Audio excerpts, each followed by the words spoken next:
My mom was a homemaker. She graduated high school. My dad was a fireman. He basically got a GED for high school, but they didn't come from science. Do you know how when you get around the family dinner table and what did you do today? Okay, and then the kids roll their eyes and they don't say very much. Okay, what my parents did is very clever. They asked, "Did you ask any questions today?" But I was very much grew up in an environment where I was supposed to ask questions. And that was deemed a good thing. And of course, that's essential for being a scientist. I'm Himanshu Gupta. I'm a new dad, and now I'm obsessed with one question: is excellence born or built? I interview world-class performers to extract the decisions and habits behind their success. When it comes to your life, how much do you think your excellence was built versus acquired over a period of time? Yeah, so that's really kind of a hard question to answer. It's because, many things contributed to them. Genetics is also important. I think I was born to have a mind to like physics. Let me explain that first. I actually have a very poor memory. So learning languages is particularly hard for me. When I was in France, I just had a hard time. But anyway, I have a bad memory. But this is, in fact, really good for physics, because in physics, you have a few basic concepts and formulas to memorize, and then you tend to derive everything. And the problem students have with physics is they try to memorize things. And the physics community really tries to teach people to think and understand the concepts and to derive things. And that's the way I've always approached physics, in part because I have a bad memory, bad with languages, for example. And thus I naturally had to learn physics by understanding the concepts. And I fortunately had very good teachers like our high school physics teacher was great. I took honors physics at Berkeley as the first 2 years. They taught it really well from this point of view. And then that much helped me.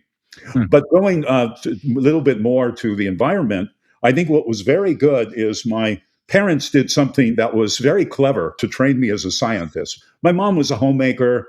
She graduated high school. My dad was a fireman. He basically got a GED for high school because of the family situations. My dad's very technical. But they didn't come from science. But what they did is, you know how when you get around the family dinner table and, what did you do today?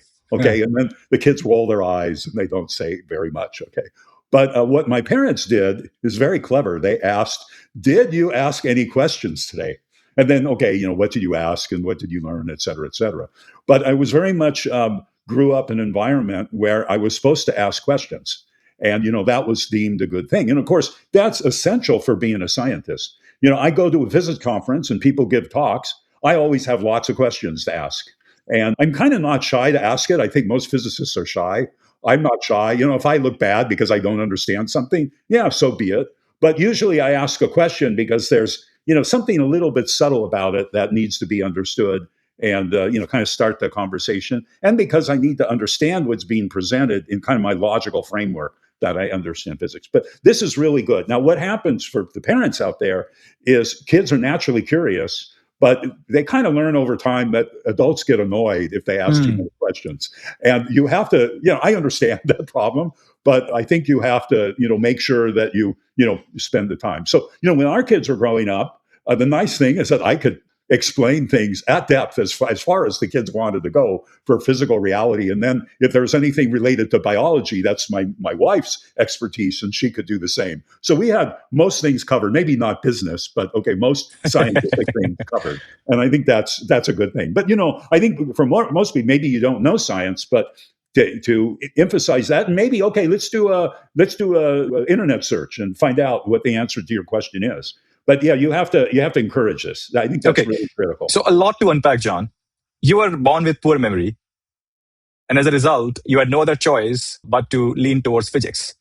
And then you had teachers. Your parents did something unique, and that allowed you to become what you are. A lot to unpack there. Number one, when did you realize as a kid that you had poor memory, and how did that feel?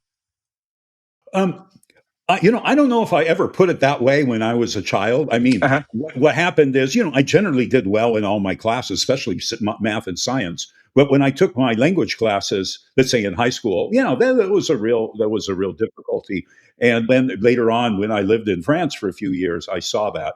So, and I always knew my memory wasn't the greatest. But that, that's the way you are, and you live with it. But I'm going to say I didn't do well in all of my subjects. I got A's in high school, but some subjects I had to work hard, and it was just more difficulty. And again, thinking about it and thinking back along it, a lot of that was memory. Oh, I also want to say, and thinking logically about things. My mom and dad were this way, especially my dad. He's very mechanically oriented, and when we talk about building things in the garage, he would always kind of explain things on a principles basis, Hmm. more so than yeah, you just do it this way. Which again, that trained me to be a physicist, even though we didn't have that education. So that's an interesting point. Your dad explaining concepts to you from a principles basis. Give us an example of how would you explain a concept to your kid? Well, just going back to my dad, he did electrical work, okay, and on the car there was a hot wire and there was ground, okay, and he could explain a lot of that. No, electricity is more complicated than that. But for the kinds of things he was building, that was fine, and that's the way he explained it to me, and he could get things done with it. So it's an example. He taught me the principle that was kind of on the way to being right. In terms of thinking about principles, as I think about building a quantum computer, which is I'm doing right now, I tend to do a deep dive into what's the mathematics, what's the strategy, and just because 50% of the other people in the world trying to build a quantum computer are doing something doesn't mean that it's right to me. I just don't follow that, or I don't follow what's doing new. I'm following what I think in the long term will be right. Most of the time, this leads me in the right direction. Sometimes not, and then you have to be wary of that. Maybe your principles are a little bit wrong and change over time.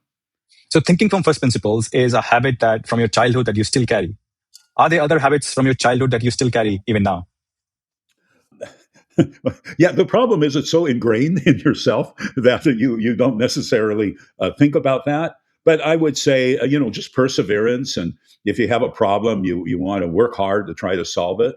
I'm also going to say that my dad was always building things in the garage. He had various projects. We had a house out in the desert. He was doing things. I usually help with that. And then later on, I had my own projects being kind of trivial or silly. And at some point in high school, I had an electronics project, and I started building things from kits and also reading textbooks of how electronics work, which is great. I can then use my math and use some principles to do that. And so building things is a really big part. And I would say having the confidence to try to build something, even if it was wrong, even if it didn't make sense, just the confidence to try things. Mm. That's an interesting point that you raised, John. The confidence to try something new. Doesn't matter if you fail or succeed. So I have a nice story on that. When I was teaching electronics at the UCSB, it's a third-year course. I was very happy. It's very hard because a lot of the students haven't built things, and it's like building little kits. And there's a million ways to wire up something wrong, and one way to wire it up right. It's the simplest things, but people have to learn that. But I was very proud when one young woman came to me one day, and she said she had opened up her computer to try to change the battery and whatever. Mm. And it was the confidence of that class of playing with electronics that it gave her the desire to open it up and see if she could fix it, because she then knew just enough to do that. And what happens, of course, is once you start having the confidence to build things, then you'll try it, and most of the time it's okay. And even if you break things, you're still learning something. But Yep. It's getting over that barrier that you just don't understand anything, so you don't want to touch it. And I was really proud that that class taught that skill too. That's very important. Mm. That's a great picturization of the problem here, right? A kid or even a youngster looking at a new field altogether, they feel like, I don't want to touch it. Like, let's say quantum or biology. Yeah. And then from there, going to experimentation with perseverance, right? So you talked about the barriers there. I want to talk about those barriers. Like, a lot of kids are curious. As you said, like, kids are born curious. What helps them get over that barrier so that they persevere in experimenting more and more? Well, first of all, you're going to break things, okay? And parents, of course, could get mad that you break something, and that's kind of bad. I understand, but there's lots of stories of kids who took apart things and put it back together. And you try to tell your kids to start with something simple and move on to more complex. But it's okay to break things, okay? And that's part of what you have to do to learn how things work, and that's always a chance. Now, again, you need some guidance there. One of the interesting things, just going back to my research, is there are many times, especially when we're fabricating devices, We fabricate it in a new way, which is risky. It's kind of this kind of thing at a very high level. And then it works out that it just doesn't work at all. And it's like, well, it should have worked, and we built it a new way, but it's all broken. And then I always try to remind the students that, hey, we really thought this would work. The fact that it doesn't work teaches a lot, right? And that's as important as anything if it's successful, because we get that feedback. So this kind of turns into a long-term attitude. And of course, the thing is you always have to balance what you think you can do and what's way too hard. I mean, this happens in life, whatever. You have to balance that. But the only way to know what your limits are is to try things and maybe back off after you've taken something apart a little bit. Say, okay, I don't know what I'm doing here, or I need some help, or I need to read a book about how to do this. So Asking that's for help the is skill. important. The skill about how far you can push things, how far you can take something apart is very good. Clearly, we don't want any kid watching this show to start breaking things at their homes right away. There's a method to madness, right? That's what you're talking about. Yeah, and you should also buy a lot of IKEA furniture where you put it together, with the pictures and the like, things like that. I mean, I just talked to someone last week, and they said they have a mail order organization where they send kids a science kit every month. Okay, and just get people used to doing new things, different kind of science. So there's a lot of ways to encourage this. So was there an instance in your life when you wanted to learn something new and found it extremely hard? This happens all the time in science. And what you have to do is talk to the right people, collaborate in the right way, and understand that it's going to take a long time. I'll give you another example. I started rock climbing in graduate school. And you see people doing these incredible hard climbs and moves, and you realize you have no chance to do that. And then you just start training, and you start with very simple things. You just do easy things. You talk to friends, get people to go climbing with, have them teach you how to do that. And it's just like anything. If you want to get good at something, you just have to spend a lot of time.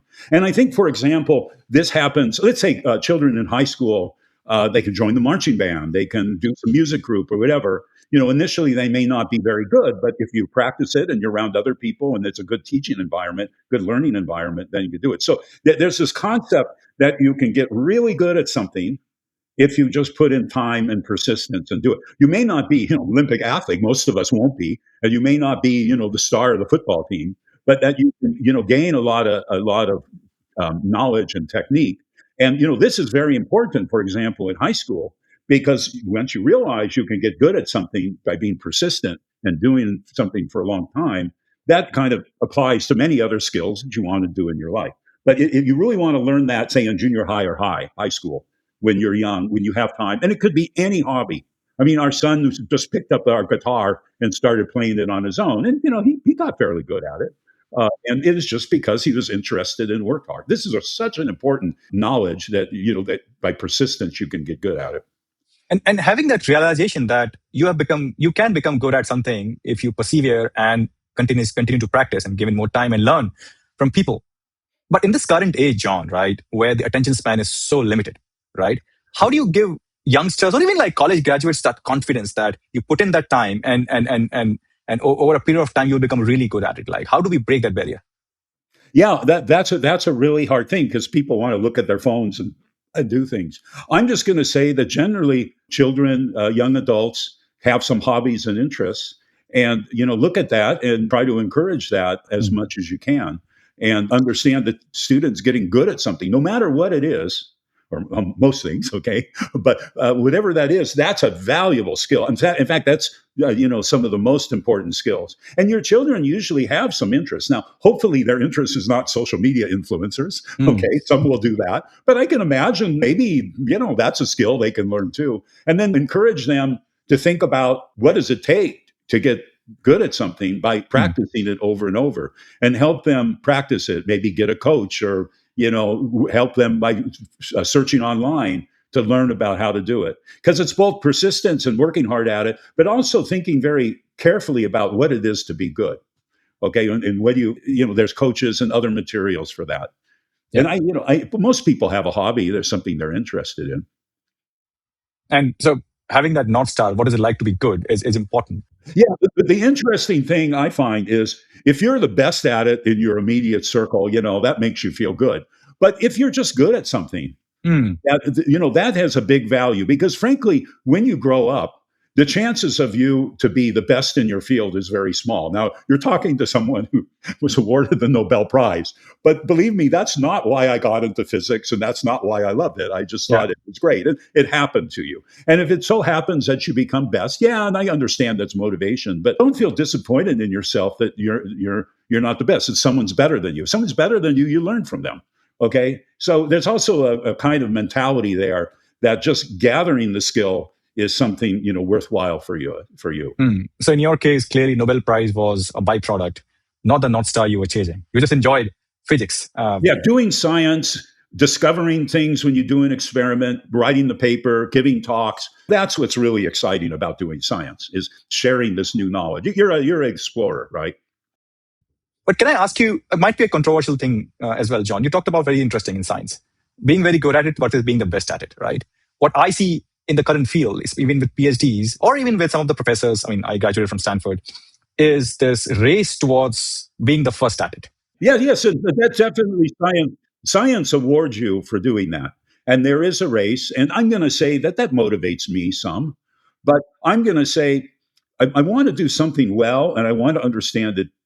That, and if it's a science that requires a race, then I'm kind of a little bit not as interested in it. Although, right now there's a race to build a quantum computer. So, okay, I'm part of that. I want to do it well, but I want to do it well.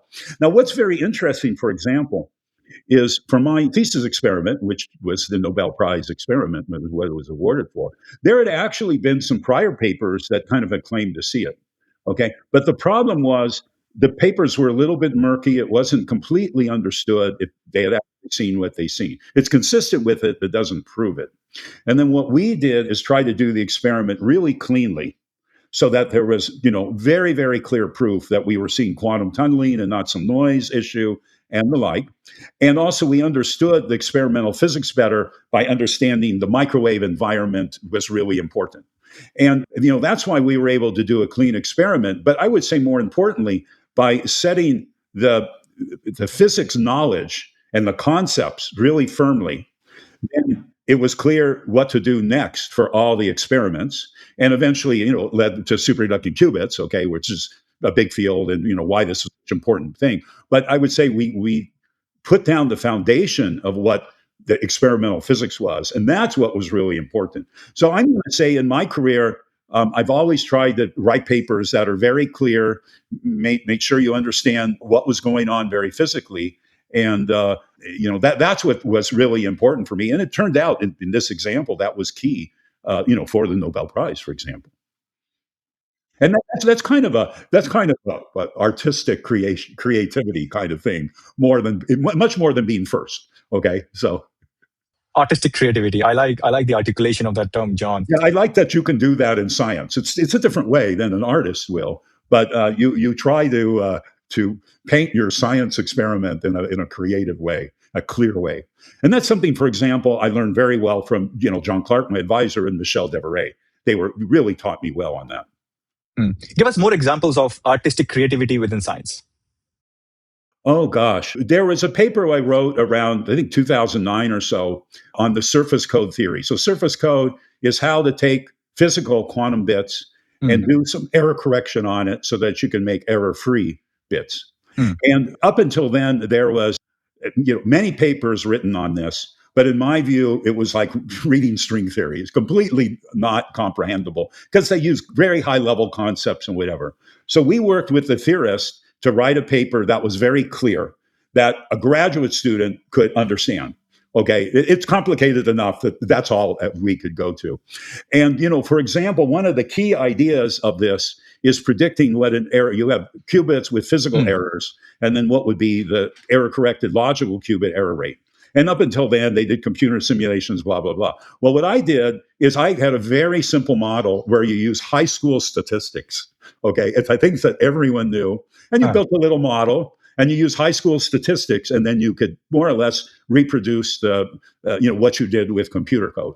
And what I liked about it is at this point you understand why the results were the way they were because you see the formula. Everyone understands high school statistics. So for me, this was just to create a model that no one ever done before, a simplification. And the only reason anyone believes it is because they have the exact models. But it's a way to explain something in a simple enough way that everyone could get the concept.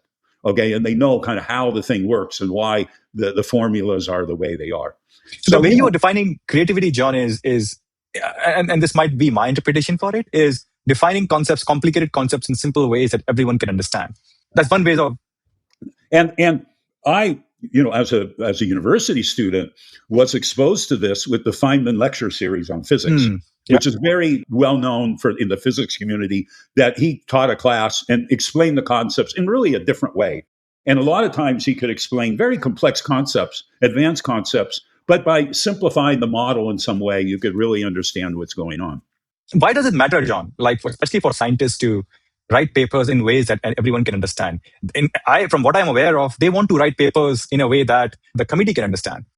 Well, okay. So what happens? This is kind of inside science. What happens is if you want to get your paper through the review process, especially theoretical papers, you need to make it in some very fancy mathematical way so that people think you're smart and people are enough confused by it that, okay, good, clearly something new and important. If you make it clear so that a high school or undergraduate physics student can understand, even though it's new, then they're not. They're going to say, "Well, there's nothing really new here." So this is what happens with physics papers in order to get it accepted. Now, in the case that I was talking about with the surface code theory, the papers were all out there, and this was kind of a review article specifically saying we want to explain this in a simple way that everyone can understand. Okay, and in that case, it was fine. Oh, and by the way, that paper was accepted in, I don't know, one day by the reviewers, and it has a huge number of citations. It was in the top 20 citations of Physical Review A for the past 50 years. So people like these papers and they'll read it, but you have to, you have to choose the right thing. So, I feel sorry for theorists because they have this higher bar to cross. And frankly, if you make it very confusing, you seem very smart. Okay. Now, experimentalists, we always review theory and we want to do that in a clear way. So it's okay for us to simplify. In some sense, that's our job. Okay. And that's why I could do that in that paper. That's our job to do it. And then what you try to do is make a very elegant experiment where it really points to the physics very clearly. And in some sense, design it in a simple way. So that's accepted for experimentalists. So it's easy. So the difference between theoretical physics and experimental physics, like, and you said you felt bad for theoretical physicists, right? So do you think like the way the scientific community evaluates scientific progress or innovation, does that need to change? I'm okay with the way it is because I'm complaining here, but this is just human nature, okay? And I just understand that's the way it is. I think the scientific review process is pretty good. I've always made my papers better. And when we have young people complaining about what the referee said, it's like, look, they're making our paper better. It's okay. But I would say there's ample evidence. If you're doing something really fundamentally new, it's kind of harder to get it published because people don't understand. And for example, that's what we're trying to do with our company right now. And there's some pushback from it. And I just tell everyone, look, the fact that there's pushback means that we're trying to do something transformative. And it's just an indication that we're on the right path. Now, of course, you always have to think about what they're saying carefully. But yeah, I'm okay. I know that people complain a lot about the scientific review, and it's very kind of incestuous, and that's it. But what other system are we gonna do? And I would say, for example, right now we have the archive system where you can just post a paper and do it, and then eventually you try to get it refereed, which of course makes the paper better. So yeah, I'm okay with the system. I think it's not perfect, but I don't know how to design a system that isn't perfect. But going back to our discussion at Davos, John, about getting young minds interested in theoretical physics or physics in general, right? If some of the most transformative work happening in physics cannot be understood by undergraduates or even high schoolers, how do we get them interested in the next best thing in physics?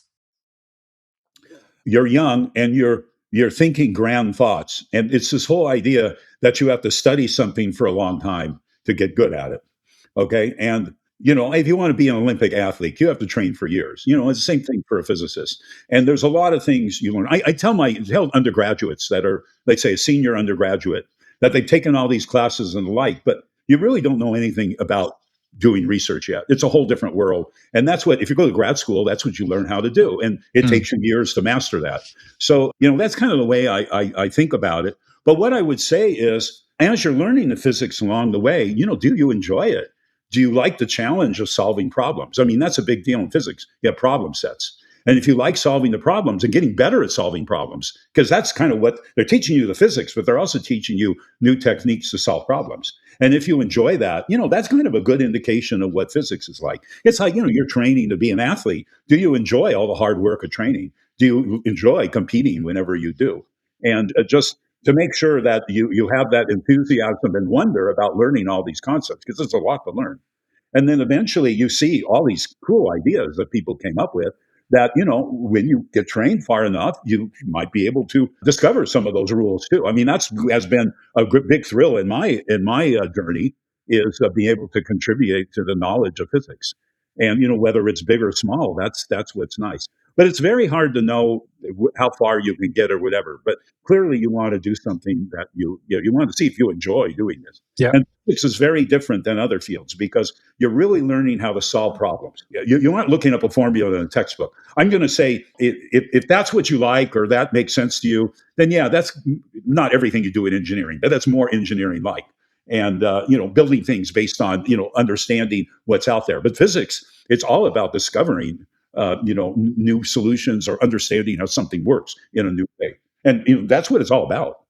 So enjoying the art of problem solving is important. And by the way, we did have an Olympian athlete on the show as well. And we talked to her. At the age of 9, she said, I want to compete in Olympics. And she's been training from the age of 5 to the age of 16 when she represented the United States into Olympics. So well said, John, about... What I would say is that's a great goal.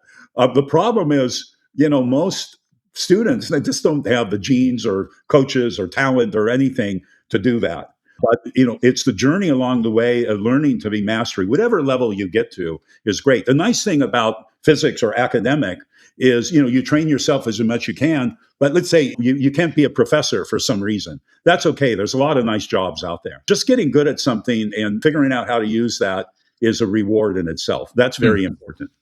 So I want to go back, John, to your art of principles of explaining complicated things very simply. How would you explain your Nobel Prize winning work to a 10-year-old? Okay. That was, I thought about this a little bit. First of all, how do you explain quantum mechanics to a 10-year-old? Okay, that's what you have to start with. And, one way to explain that is if they know how atoms are made with a proton and electron, okay, and that these attract each other. Yeah. So why do atoms have size? Okay, so I would see if the 10-year-old or whoever talking to you can understand that that's kind of mysterious, right? Why are these? They look like point particles and yet they have size, and that's because of quantum mechanics. Says the electron is, I would say, I say it a little bit fuzzy. Okay, it's not a point; it has some extent to it. And quantum mechanics is fundamental to the universe, or else we wouldn't have matter as we see it. So, and quantum mechanics describes how these atoms work. I could also then explain: have they ever seen a neon light? Okay, and it has a very distinct color to it. Okay, and that, however, if you look at a regular light bulb, especially the old ones with the little filament in it, yeah, and you put current through, that gives off white light, gives all colors. So why do atoms give off, a distinctive color? And that's because of quantum mechanics, that the electrons, when you put current in both systems, you excite it. But with the gaseous atoms, there's only certain oscillation frequencies that the current can excite, and then there's only certain colors that come out of it.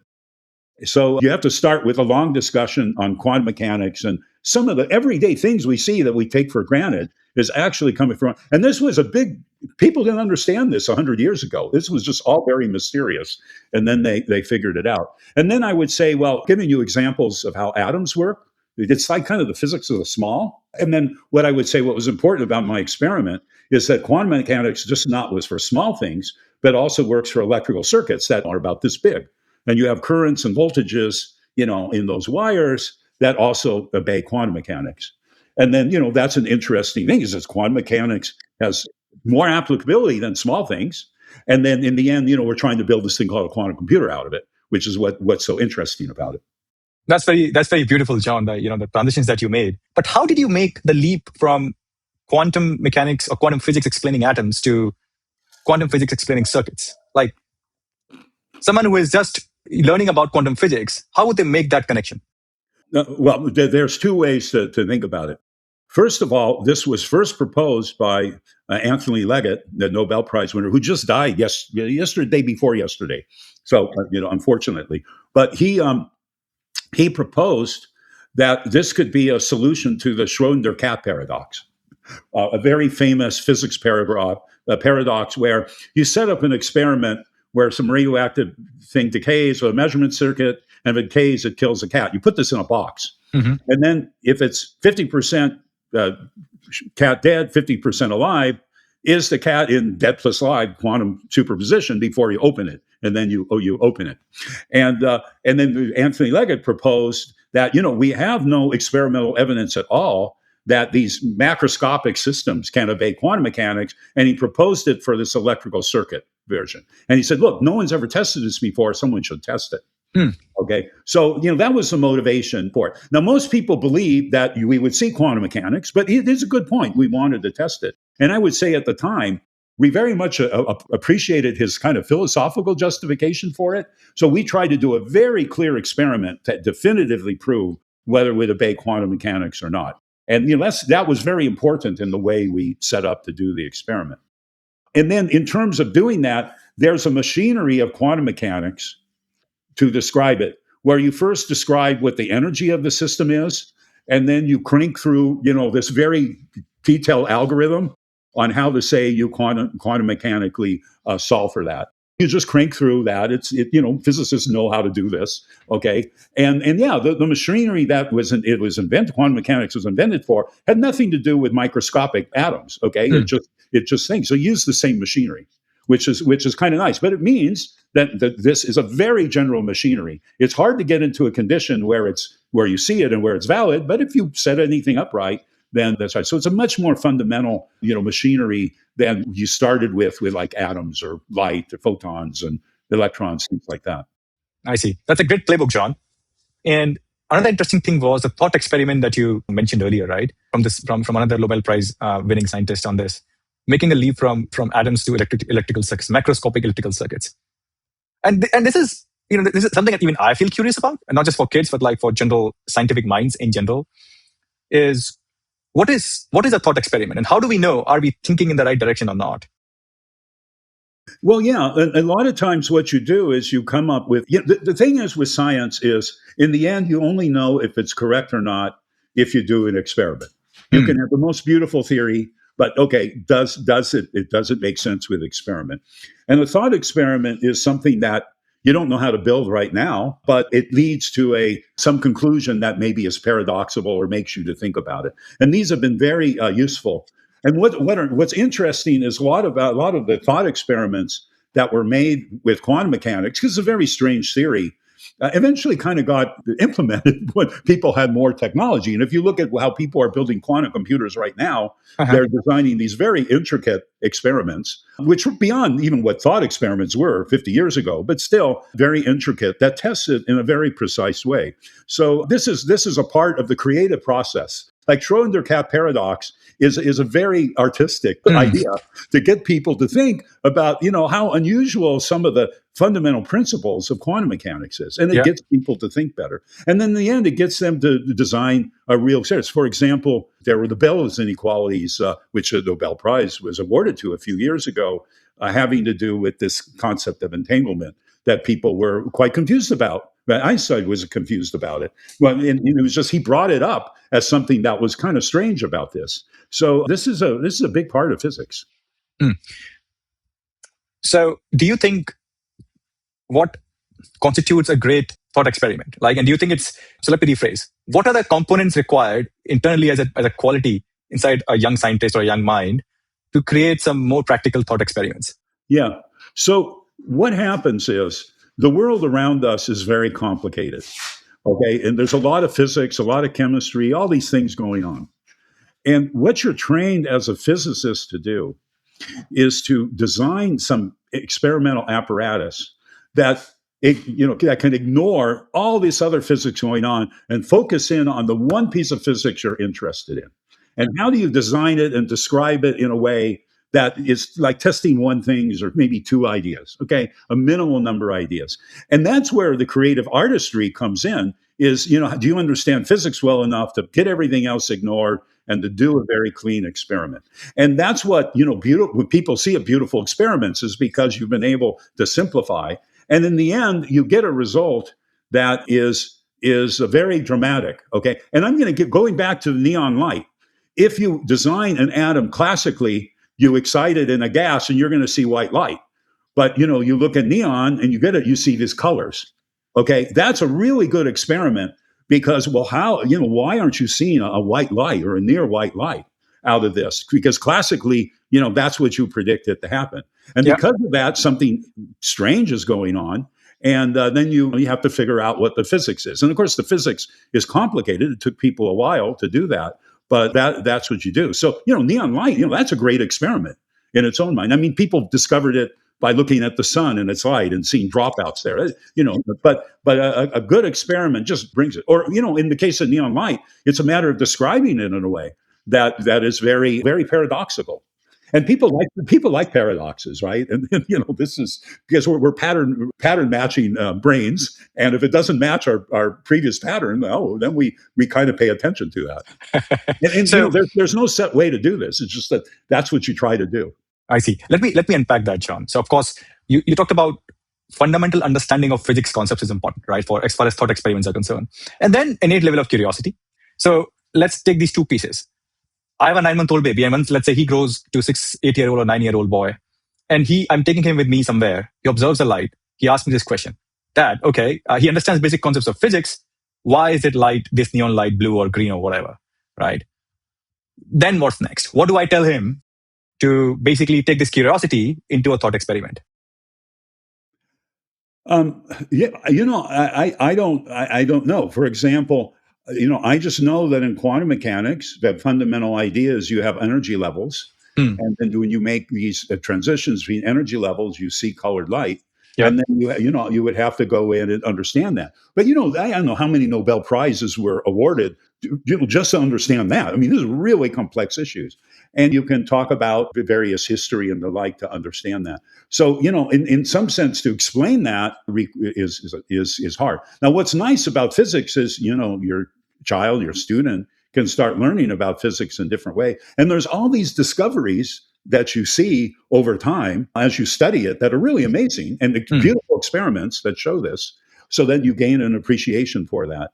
But, for example, to understand why a classical atom should emit white light is not at all obvious at all. I mean, that takes some physics to do that. I mean, I use the incandescent light bulb as an example because everyone sees that and feels it. But, this is not obvious to me. Okay. But if I had a student and they asked some questions, I would, from my knowledge, do that. But you could do that with nowadays with an internet search, and especially with AI. I mean, you can probably get pretty good answers to that. Mm-hmm. But would you recommend using AI to get answers? Well, you have to be careful because AI could be wrong. But I use AI all the time. I'm building something, and something surprising comes up. So I ask, AI, what is the physics of this, or what happens of this versus this, and then it quickly gives me the answer to some subtle piece of physics that I never studied. And I generally use two AIs to see if the results are consistent with each other. By the way, Gemini works pretty well, and I use Google products, but I find Grok to be a little bit more scientific and gives me a lot of times more formulas. Okay, that makes sense to me, but they're different. I use both, and I'm sure there's other ones that are really good too for physics.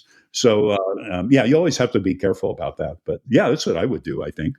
Okay. I mean, for me, I've always been able to answer the question, so I don't think that way.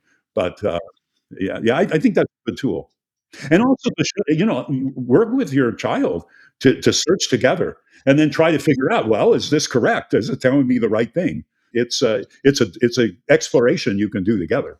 Yeah. Not taking the answers from AI at the face value, but also being careful about what you ask as Oh well. yeah, and AI is much better than social media. Okay, the idea that everything you read isn't necessarily the full truth. Like Yeah. the big problem with social media is you tend to get only the pros, and what you want to do is get the pros and cons of any argument, any issue.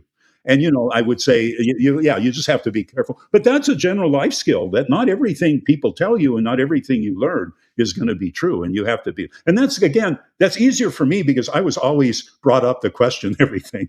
Okay, so that's easier for me, and not to memorize it, right? So since I want to put in a logical construct, I kind of want to know the pros and cons, not just to memorize it. Hmm. Imagine a world where everyone is brought up that way, John. What would that word look like? Oh, it would probably be not as interesting. we need the artist types to be around, but yeah, I have no idea what that would be like. I know that I think look at the world very differently than other people, and that's served me well. But I know that what other people are doing, the way they're researching it, is also valuable too. And I think what is great is different people think about things in different ways, and that's what makes us very creative. The only thing we have to do is be careful to kind of curate all the different answers and figure out, what's the best or what's the best for me and the like. And, but I do appreciate science, appreciates all the exploration and that we tend to focus in on the best ideas. Although often that's a social issue and it doesn't necessarily mean the best ideas that people have are the true ones or the most true ones. That's a great articulation. Like, how do we define best ideas? John, and I was reading Oh, Einstein's yeah, and it's biography. Yeah. not that everyone believes it or 51% believes in something in science, right? This is great. You can have a very off idea for some particular reason, but I generally think in science, if that idea corresponds to nature better, then you're going to win in the end. Hmm. Corresponds to nature better. Define more, John. Explain more. Well, it's a fact that science is only you verify the ideas by doing experiments. And does your idea match what nature gives you, what experiment gives you? And this is what's nice about science is the final arbiter is not a judge on the Supreme Court or the majority of judges on the Supreme Court. It's what nature tells you. And that gives you some more objective way. Now, again, we're imperfect. We're social beings. Doesn't always happen. But I believe in the end that things kind of work out because, and you just have to frame it, in the right way, do the right experiment, do the right thought experiment to bring that out. I want to quickly segue into your work at Google, and you brought this up twice in the interview. And if I'm not wrong, this was the quantum supremacy experiment that you ran there. Explain to our audience how do you define quantum supremacy? Well, what happens, we are trying to build a quantum computer in order to run certain problems, not every problem, but certain problems much faster than you can compute on a classical computer. And the power of a quantum computer, it's kind of like a parallel processor. So, for example, you can put a state into a 0+1 state. Classically, it's either 0 or 1. Quantum mechanically, it can be a 0+1. And that means for that 0+1, you can kind of get the answer of both for 0 and both of 1 running at once. Now, factor 2, that's great. But when you add more qubits, like 2 qubits, you're actually running 4 states 0, 0, 0, 1, 1, 0, 1, 1. 3 qubits, 8 states, 4, 16. 5 goes to 32. And by the time you get to 53 qubits, the amount of parallelization you're doing to the 53 is about 10 to the 16. So it's quite large. And for that particular experiment, we had an algorithm so that you could do that parallel computation, and that the kind of computation we could do in minutes or minutes, hours. That would take a supercomputer really, really long time to do. Days, Yep. weeks, forever, whatever. So you were able to show that computation could be done faster. Now, that's kind of a nice milestone. I'm going to say, in the end, what we could do is measure how well the quantum computer was working.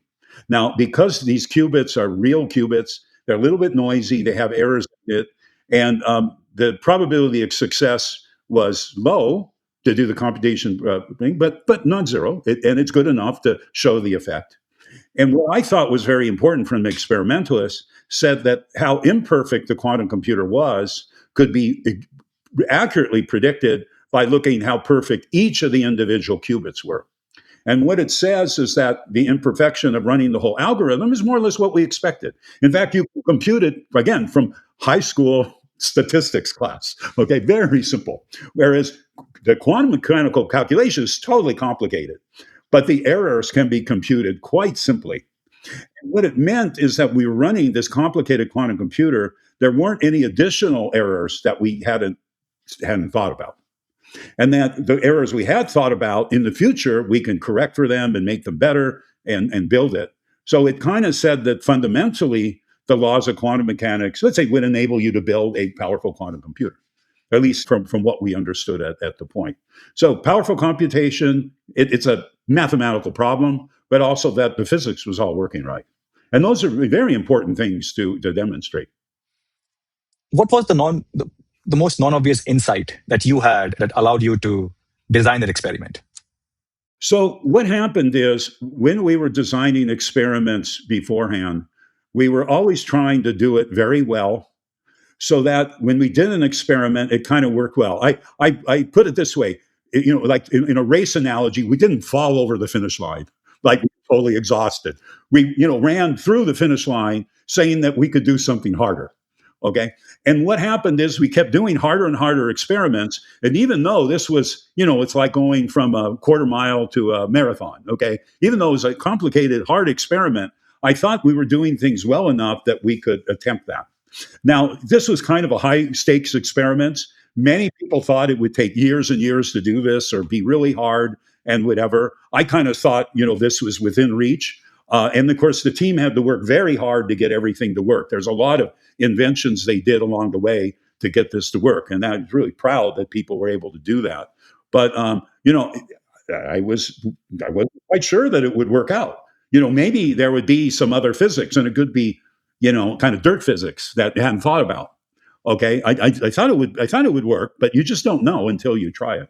And in fact, initially there was some extra noise, and I decided it was some component was a little bit bad, and we had to replace it, and all the typical things. But it was a big stretch, way farther. People were very surprised when we got it to work because it really pushed the boundaries of what we knew at the time.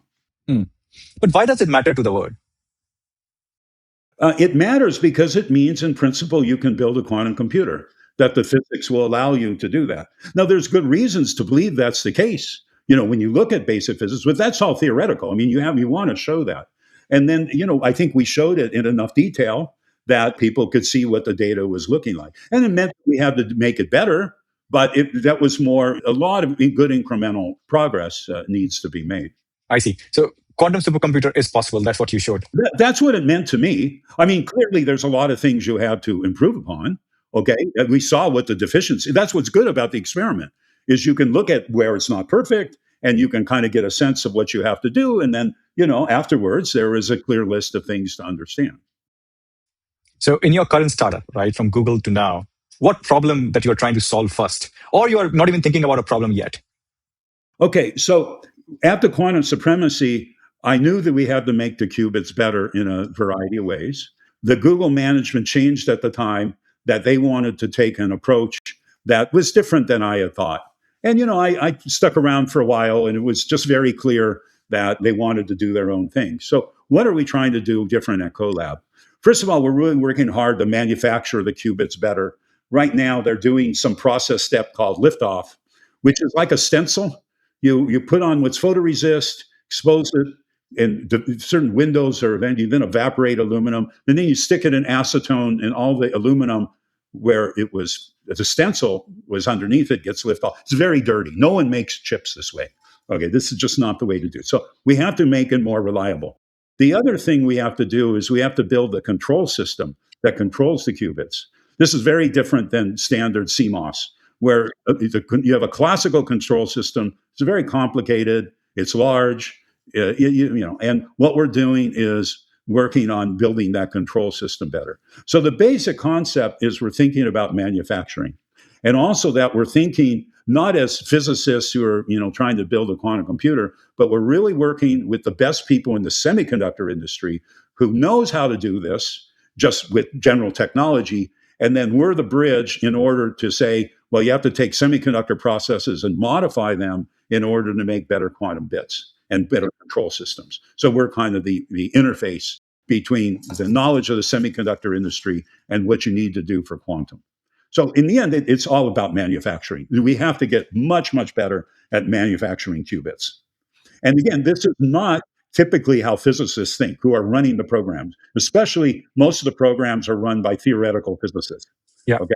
And even the experimental physicists, they're thinking like a physicist. We have to think like an engineer, but we also have to think like a businessman who's trying to figure out how to manufacture things cheaply and reliably, like the semiconductor industry does. So what is the biggest roadblock right now? Is it like manufacturing control systems or manufacturing qubits or both? Definitely both. We started our company with qubits. We're making some good progress. Still a ways to go because the present qubits are pretty good. Way to go there. And then we're starting up on really trying to figure out how to build the control system right now. Both of those are important. And then we have a paper that describes what we're trying to build. We're collaborating with a bunch of companies, big companies, to help us with the expertise. Our job is coordinating and leading the kind of the low end hardware level. So you talked about the business aspect of building the supercomputer as well. So let's say in a hypothetical scenario, what will be the range of the cost we are looking at building the first quantum supercomputer, like fully operational quantum supercomputer producing real world applications? So the problem right now is if you just take the technology right now, what people are doing, I call it very artisanal, okay, because you build all the separate components and put it together. That machine is in the tens of billions of dollars. It's just way too expensive, okay? And then what we're trying to do by using the semiconductor manufacturing is make this of the cost that's roughly what supercomputers these days cost. Okay, let's just say tens to hundreds of millions of dollars. Big data centers are more expensive. Yeah. Okay, and you can only spend billions of dollars on data centers because you know what the use case is, and people are making money. But generally, supercomputers, let's say for research for the U.S. government, tens to hundreds of millions of dollars. And that's again, we're building a supercomputer. It's still researching and going to do some practical things, but you need to keep the cost down.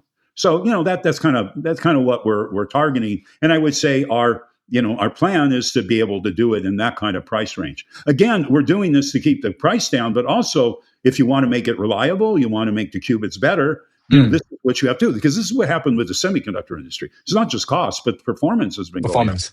Yeah, reliability is important. And reliability. If you can't yield it, no one can make any money, or you can't use it.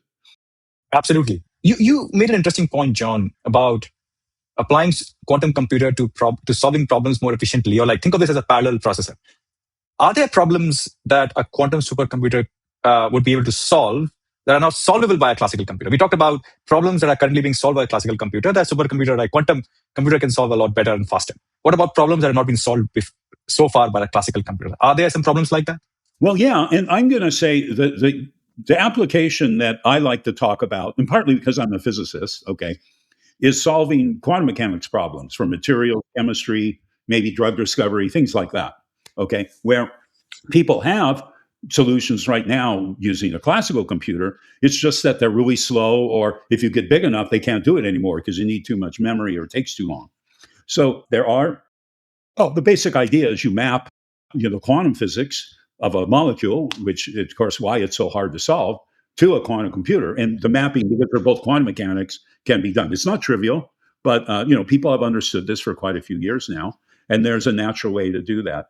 There's also some ideas on people are using now AI and machine learning to solve these kind of chemistry problems, and that the quantum computer can help provide data, for example, to train those models in order to solve these problems well, and especially good data where it's a quantum mechanical solution. So to me, that's the really interesting things, because if we can make better materials, then that's really important. And the one example, maybe this is a trivial example, but right now we use rare earths to build magnets to make electric vehicles possible. Okay, but the problem with rare earths is there's a supply chain issue, and they're rare enough that it's expensive and difficult, et cetera, et cetera.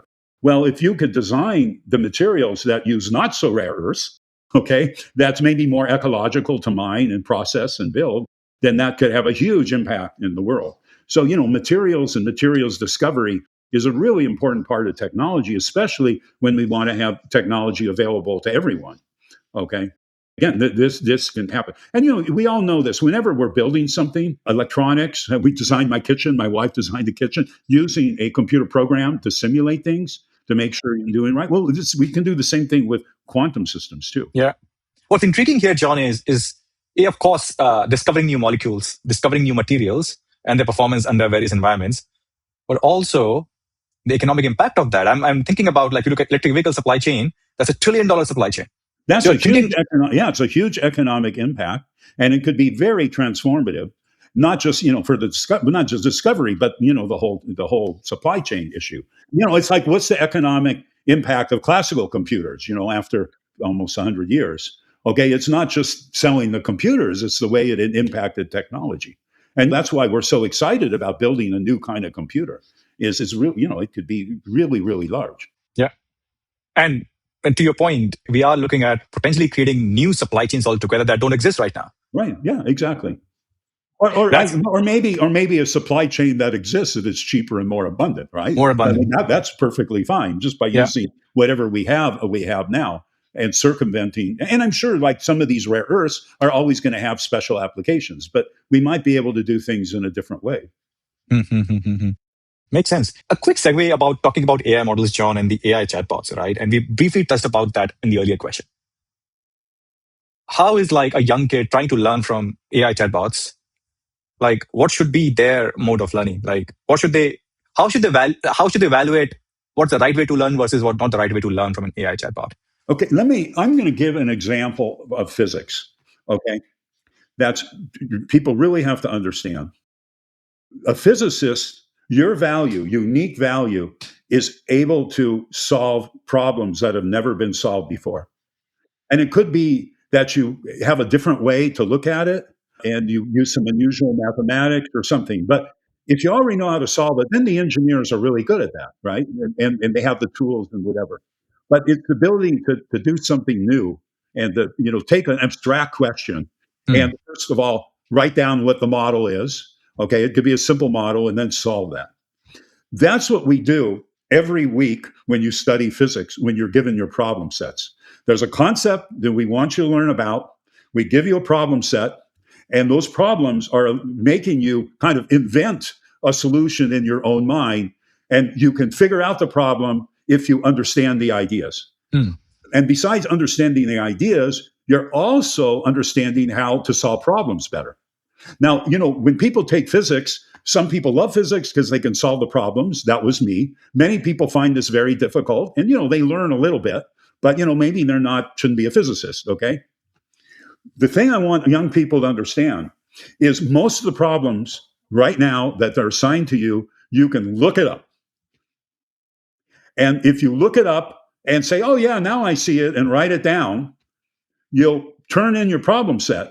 But you are not learning the skill of solving problems. And that's why you want to be a physicist. And that's why someone will hire you as a physicist in the long run.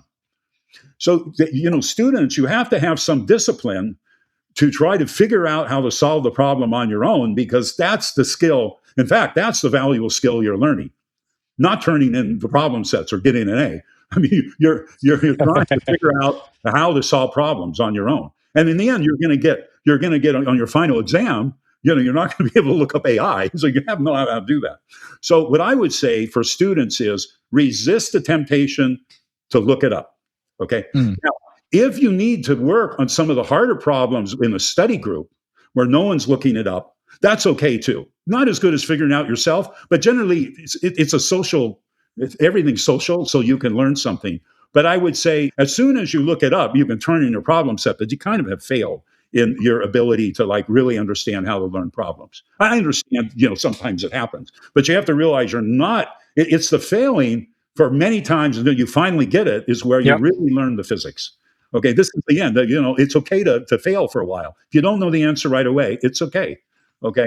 And I would say, that's the skill you really want to master. And I'm going to say that's probably, I've talked about physics here, but I'm going to say that's generically what it's like to be a student and to learn is by struggling to do something, you actually learn a lot more. Yeah. So learning to solve problems on your own first, right? versus just relying on an AI chatbot. Let's say I've tried solving a problem thrice, 4 times, and not been able to figure it out. At what point would you recommend that student go to his or her professor, or should they come to the chatbot? The professor is fine. I would say, go to your fellow students, then go to your professor, because the professor doesn't want to feed you the answer, right? He wants to. He'll have you step along, and if you can't get it, then maybe he'll feed it to you. But yes, I'll include the professor and or the TA or whatever's there. They're gonna feed it to you, because the other thing is what's great about science is the moment of discovery. Oh, I finally understand.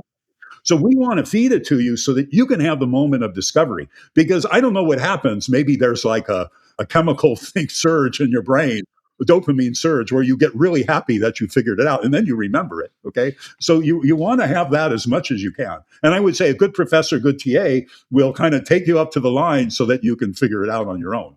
And this is how you really understand things. And basically, this is why you do science, is the moment of discovery, right, of some concept.